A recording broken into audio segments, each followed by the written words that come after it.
An interesting logic. ఇప్పుడు ఇదే సారాంశం కింద భగవద్గీతలో పెట్టారు, కరెక్టే. అది లైఫ్లో మనం అన్వయించుకున్నప్పుడు మనకు తెలవకుండానే ఒకసారి అర్థమవుతుంది.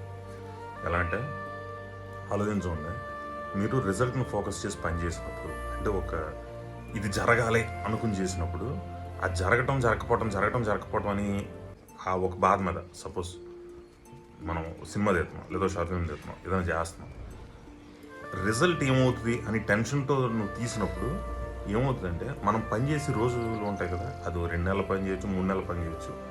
రిజల్ట్ అనేది ఒక రోజు, అది వారం రోజులు, హై అవర్లో ఏదో ఒకటి ఉంటుంది.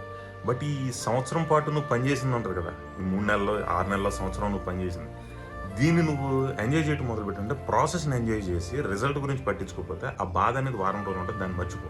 ఈ వారాన్ని ఎంజాయ్ చేయడం నేర్చుకో. అప్పుడు లైఫ్లో లాస్ట్కి వచ్చేటప్పటికి చాలా మెమరీస్ ఎక్కువ ఉంటాయి, అది గుర్తుపెట్టుకో.